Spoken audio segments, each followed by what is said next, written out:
ഒരു മകന്റെ ധർമ്മമാണ് അച്ഛന് യഥാവിധി അന്ത്യകർമ്മങ്ങൾ ചെയ്യുക എന്നത്. പക്ഷെ മണപ്പിള്ളി മാധവൻ നമ്പ്യാരെന്ന നിന്റെ തന്തയുടെ എല്ലും ചാരവും പവിത്രമായ ഈ കുളത്തിൽ വീഴരുത്. അത് കളങ്കപ്പെട്ടു.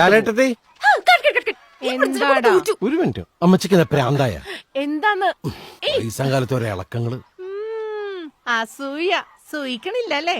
എന്റെ കല്യാണം കഴിഞ്ഞ് 42 വർഷമായിട്ട് നിന്റെ ആ കേരള കോൺഗ്രസ് തന്ത ഒരിക്കൽ പോലും എന്നോട് ചോദിച്ചിട്ടില്ല എന്ത് ജാൻസി സുഖാണോന്ന്. ഇക്കണ്ട വർഷം മുഴുവൻ 3 നേരം മൂക്കുമുട്ട തിന്നിട്ട് നീ എന്തെങ്കിലും പറഞ്ഞിട്ടുണ്ടോ അമ്മച്ചി ഭക്ഷണം നന്നായിട്ടുണ്ടെന്ന്? ഇതിപ്പോ ന്യൂസിലാൻഡ്, ജപ്പാൻ, കാനഡ, എന്തിന് അസർബൈജാൻ വരെ എന്റെ ഡിഷ് ഉണ്ടാക്കണത് സ്ക്രീനിൽ കണ്ടിട്ട് ജാൻസേജി ഫുഡ് അടിപൊളിയാണ് കേട്ടോ, സുഖല്ലേ എന്നൊക്കെ ചോദിക്കാൻ എനിക്ക് ആളുള്ളപ്പോ ഈ ജാൻസി തുള്ളുവടാ തുള്ളു.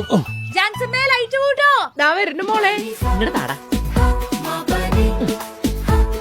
വഴി മാറടാ പ്ലാൻ ചോട്ടിൽ പ്രിൻസേ. ശരിക്കും മൂത്തിട്ടാ